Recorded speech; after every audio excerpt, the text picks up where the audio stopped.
Oh, hey, look, a Ferrari. Oh, hey, look, a Ferrari. Oh, hey, look, a Ferrari. Oh, hey, look, a Ferrari. What's up, guys? You know what today is? It's November 1st. It really doesn't have any significance, but what is cool, just stepped on something, is that Reliable Carrier truck over there has some pretty cool cars that are being delivered to us today.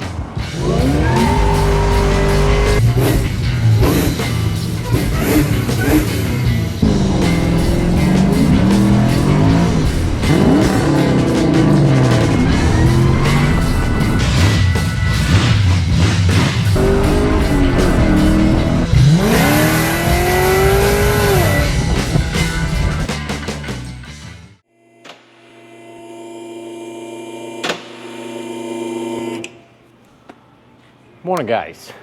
So, the new muscle cars. I was totally going to do a video on it first thing in the morning so I wouldn't get interrupted and bothered and whatnot. The upstairs showroom, or Bach Exotic showroom, is locked. So I got to wait for somebody to get here. So until they get here, I'm going to be the gravy whore that I am and do the four-wheel brake job I sold on this car. So, and then shortly we'll go up there and we'll check out these 5 new super cool cars. Alrighty, guys, welcome to Bach Exotics, where we sell these, but we also sell these. So I'm going to give you a quick rundown on these 5 cars that we just got in, and I will be doing test drives next week and the week after, and safety checks. There is a bunch of small stuff I got to take care of on the 3 muscle cars. There's not much on the 2 F-bodies, the 2 3rd gens. I am also out for half of next week for training up in New York for Ferrari to finish my last class for master certification. So yay me. We'll start with the GTA. So I love these 3rd gens. They hold a special place in my heart because my very first car, I was working for a shitty construction company right out of high school.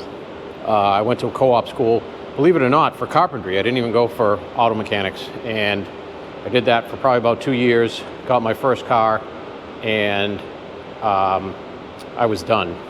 First, the company was shitty, so they pushed me away and kind of turned me off of house carpentry. All 4 years of schooling I did it at the Votech school, but I fell in love with cars. My very first car was a 1983 Camaro, 6-cylinder, 2.8, but T-top, loaded. Loved it, absolutely loved it. Wish I kept it, because knowing what these things are going for in price right now, even for a crappy one, that would have been super awesome. But this is a 1987 Trans Am GTA. This car is one of 18 convertibles ever made, apparently. And it has 9,865 miles on it. Unbelievable. I don't know how it has that little miles on it, but this thing so far, from what I can see, I haven't had it up on a lift yet, but it is immaculate. I mean, it should be with those little of original miles on it. Really nice color. I remember this color from back in the day with that color interior. Automatic. Both of the 3rd gens are automatic. As far as I remember, is this one? Can't remember. I'll have to pop the hood. Let me pop the hood actually and see. 1 second. There it is. When was the last time you saw a 3rd gen F-body and the hood struts worked? Holy crap. So where are we at here? We are it's a 5-liter, or is it 5.7? Could be either or. I got to do some looking because we got both tags up on here. As far as I remember, the 350s were available with the automatic. If you got a standard, it was 305. I got to just decode that VIN later and look, but I mean, look at this engine bay. The coolant bottle it's white. It's not faded and cracked and destroyed. Unbelievable. The aluminum, the intake, and the accumulator and all that stuff, the alternator, it's all clean. Unbelievable. This whole front panel, these things love to just flash rust, even painted. They were porous. It's clean as hell. Like I said, I love these cars. They were great. So this is that. This is the 1987 Firebird Trans Am GTA. Let's go look at the IROC. So, as I had a Camaro for my first car, the Camaros are still my favorite. I love the body. I love the front end better than the Firebirds. If that car was not a convertible, I would probably be picking that one. I'm not a big fan of the convertibles. Nothing wrong with them. They're just not for me. I like the hardtop or T-top. So this is 5.7 automatic, 30,000 original miles, 1988. This thing is showroom. It's nuts. Everything's back here. CD changer, it's aftermarket, but it's also got a factory front radio. Well, front radio, I say like this too. Factory radio with the equalizer. It's the big high power, big option radio, but everything is here and unbelievably the dash is, neither of these, the dash is not cracked. If you know third gen F bodies, you know right in that area there's always a big giant split. But 30,202 miles, and this car is beautiful. I was joking yesterday at how it's 16 by 8s, I believe, were the IROC wheels, and 16s were the big size back in the day. Back then, it was that was performance. Now, I mean, the Parasangue's got 23s on it. Most cars come with 20s.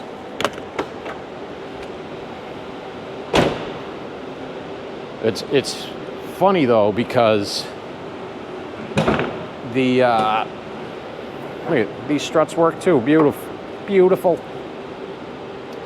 Another tune port. So the funny thing, these tune ports, I remember, did not make as much horsepower as the following LT1s, but they made a ton more torque. I think it was like 30 or 40 more pounds of torque these things made, which was cool. Love it. Look, this one too, super clean, like unbelievable. I love these. I'm looking for one of these. I've been looking since I got rid of mine. I've been looking for a clean third gen. This is too clean to do an LSA 6-speed swap with like a road race suspension in it. But this thing, 30,000 miles, and that 9,000 miles, I don't dare take these apart and do anything to them. They are just too nice. Like, this would be a perfect candidate for all your bolt-ons, your SLP stuff for the engine, SLP headers, exhaust. I believe Corsa makes an exhaust for these third gens, which sounds awesome. But love these things. Unbelievable. Like, super straight body and clean. It's a little dirty in the back. The transport truck had some stuff that was dripping, so these all have to be cleaned still. This 69 Camaro Yenko recreation. Last 51 years, the same guy has owned this car, and he has detailed out of detailed notes in the back of this thing. Like, he kept almost by the mile every time he filled up and everything, yada yada. It's ridiculous. He was kind of a fanatic, but this car is very straight. There's one little, you're probably not going to show up on camera, there's a little divot, like swirl weirdness in the paint there that we're going to have taken care of. But it's a very nice Yenko recreation. It's almost perfect how they were. If this is the factory, I forget what color this is called by GM, but if this is a factory color, we haven't decoded the VIN yet. This is a very rare color. Very few of them came in that color. This one needs a little bit, like the interior is there. It's very clean, just like all the rest of these, but like there's some wiring here I got to clean up. So we're going to clean up some shit. I got to figure out what this switch goes to. I have no idea. It's not doing anything. It might just be in there. It's got the base dash, so it doesn't have a tack, and he added a tack. I'll make this look nicer. This is the auto. It's a 427 with the auto. Hardtop white, which is kind of nice too, with white interior. Nothing really special in here. Not a huge fan of those gauges, but you got to do something up here. If it was us, at New England Muscle Cars, we'd be pulling all this out and putting a Dakota Digital dash set in, so everything would be in the dash. This has factory HVAC, no AC, as far as I remember. Let's pop the hood and take a look. But super clean car. I don't know if these are actual torque thrusts or not, but they're made to look like them. Very clean. I'm gonna say clean a lot in this video. And I gotta put you down for 1 second because these hoods are a two-handed operation, so give me a second. Where is it? There it is. Sweet. Welcome back. 427, 400 automatic. Very cool. I need to do a little bit of carb work my magic on this. It's got a little bit of a rough idle. Responsiveness is a little on it. So I just got to do my fanciness on it. But I mean, for the most part, we're going to get rid of these wires because they just look like crap and they're too close to the steering, and get some 45-degree boots with just the black, like reproduction looking period correct wires. Other than that, it needs a couple of horns. There's no horns in this one. And I'm going to clean up like this wiring in the back. It's going to just loomed and cleaned up. We're going to make these look very, very nice. Like this, we don't need this big, giant extra loop of vacuum hose there. So I'm going to fix that and do a few other small things to it. And then this one will be ready to go too. But super clean. I mean, look at under the hood pad is all there together. Nice, not deteriorated and beat to crap. But very sweet car. Oh, let me look at the miles on this one, actually.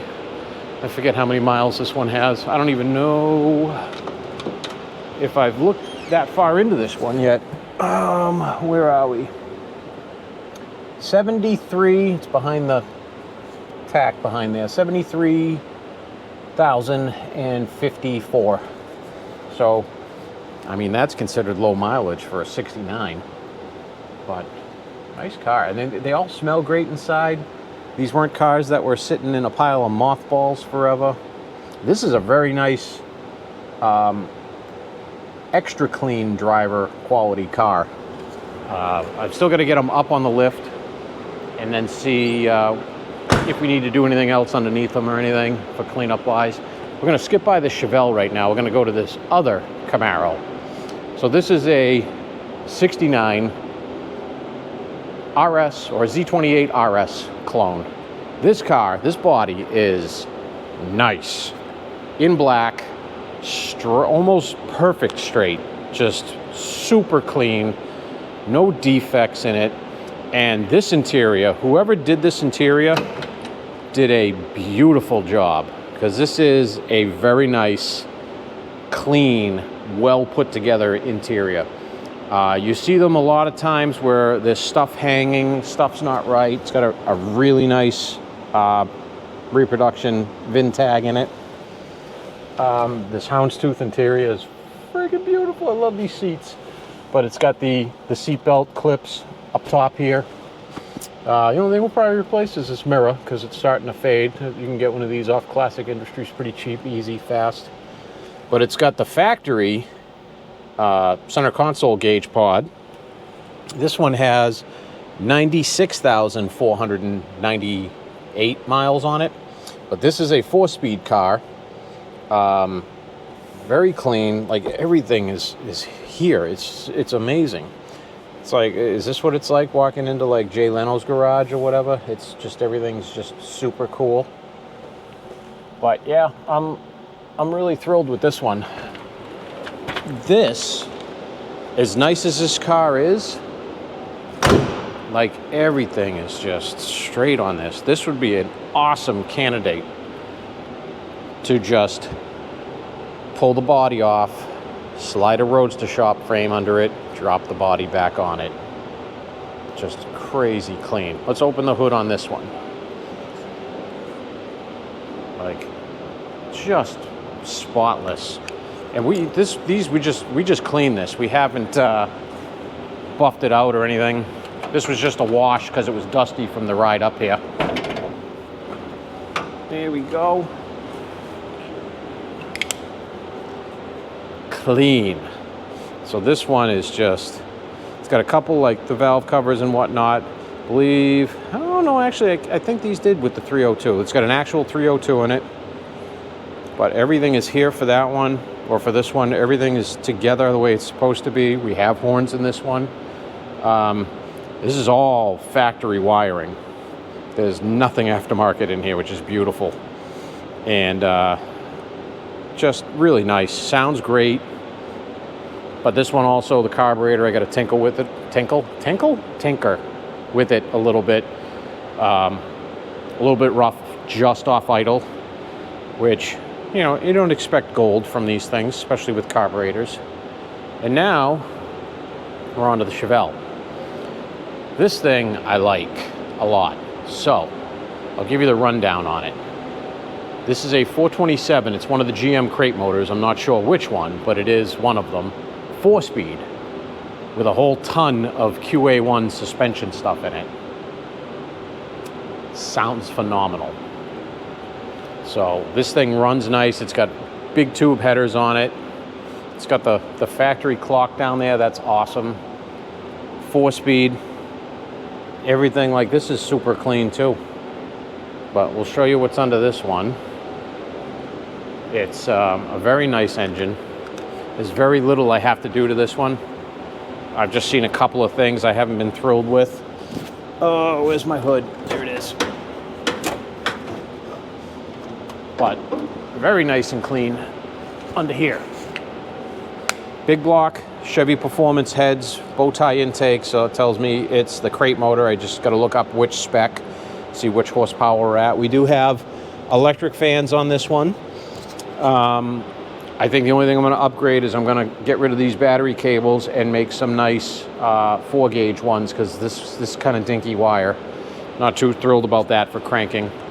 But everything's here. Well, I don't know if the keys are in this or over in the lockbox. We'll see in a second.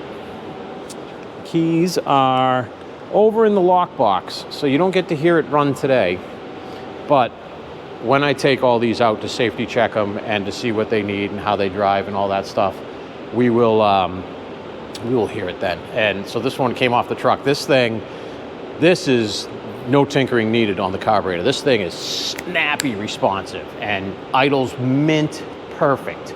I think on these two Camaros, not only do the carbs need to be tuned in a little bit, I think the timing is way off on them, because they just don't feel right at all to me.